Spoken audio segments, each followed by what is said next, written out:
Hi, I'm Megan Bell Smith, a master teacher and seamstress. And if you want to learn how to quilt, I will show you how. Let's sew.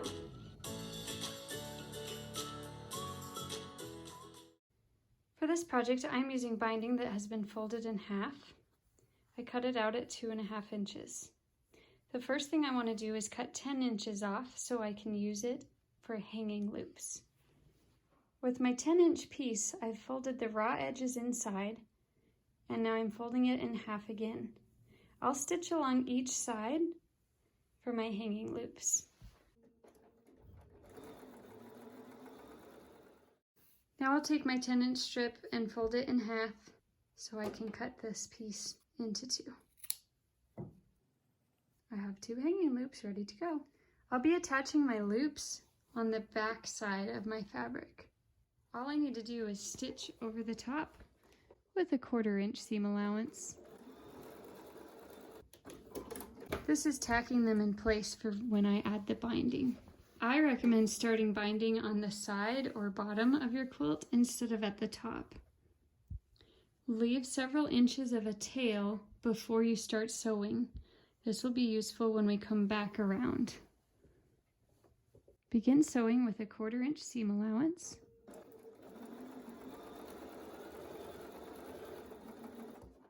Stop when you're a 1/4 inch away from the edge. Leaving your needle in, you can lift your presser foot and turn it. Now I'm on my 45-degree angle. So at a diagonal, I'm stitching to the corner. And then you can pull your fabric out. So we've stitched straight down. This is the raw edge. This is my folded edge. And when I got to the corner, I went on a diagonal. Now I'm going to lift my binding up and pull it straight over. You can see that 45-degree angle. Most of it is not stitched down, it's just down here at the corner. The next step, this is a bit of origami. You're folding back on top of itself. So we started here, we pulled it straight to the right, and now you're folding back on top of itself. This is how we will stitch the corner down. So you can see that it's kind of made this flap. We're just keeping it flat as I put it back in the machine. And I stitch from the very edge at my 1/4 inch seam allowance all the way down. As you get near to the next edge, be ready to stop. Stop a 1/4 inch before the edge. Turn to a 45-degree angle and sew off the edge. And we'll do the same thing again. You're going to pull it straight to the right and then fold it back on top of itself, always matching up those edges. And I'll begin sewing down here. Stop when you get to the next corner, leave the needle in, turn it, and sew off the corner. Pull it to the right, fold it back on top of itself, and stitch all the way across.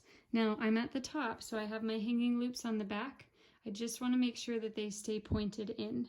If they were to come out like this, then I won't be able to wrap my binding around the edge, so you just keep it tucked under. Binding will give your project a nice finished look. I'm almost back to where I started. I'm going to sew my corner down and then leave a gap. Now, similar to how we make binding in the first place when we're trying to make one long strip, we need to cross these 2 pieces over, and then we will stitch on a 45-degree angle to make one long continuous piece. The easiest way I've found to do this is to lay the two pieces together, coming to the center to meet. I like to use a marker with disappearing ink to mark where they come together. So on this one, I'll just draw a line here. You can also use a pin. And on the inside of the other one, I'll draw a line here. With our two purple lines staying together, the rest of the quilt is going to come up for a minute so that we can cross them over like a plus sign. Now at this point, I will grab pins. I'm trying to pin the 45-degree angle, so I'm pinning in the corner and going up like this. This is probably the trickiest part of binding. It's hard because the fabric pulls on it. If you're struggling, you can unpick some of the stitching line so that you have more fabric to work with. But you can see here that eventually we're going to have one nice long strip. So back on the inside, I might try folding my quilt in half. I am going to be stitching a 45-degree angle right here. I'm going to line it up on my sewing machine with that blue painter's tape.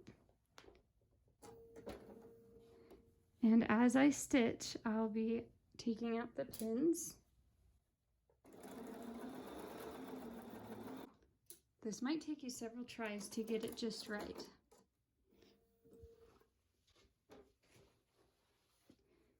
Before I trim off the extra fabric, I want to make sure that this length will be correct. So I'm checking underneath all the bulgy fabric to see if it will line up along my quilt. It looks like there's a little bit of extra. You can see that there's more binding and it's starting to pucker. So I'm going to put it back under the machine and stitch it a little bit closer, making a bigger seam allowance. I think this will line up nicely now. So next you'll cut off the extra pieces.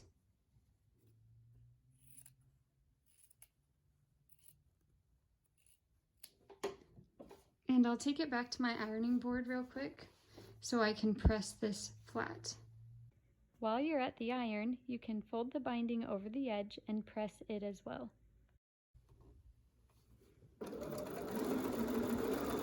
As I stitch along, I'm trying to stay right in the ditch of this seam. And I'm making sure to continually push the bottom binding underneath.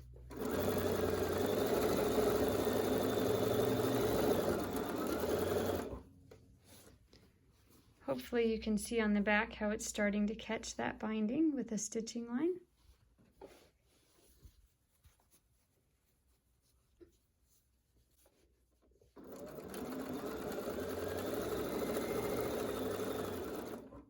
As I near the corner, you'll see how it will naturally fold under, and then you can fold the other side down, and it gives you a nice 45-degree corner as well.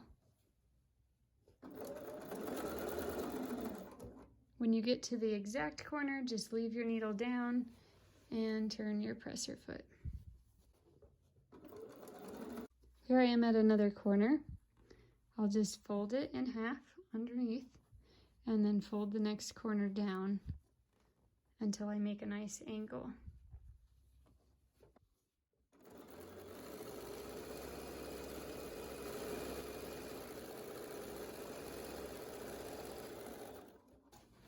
Okay, we're all finished.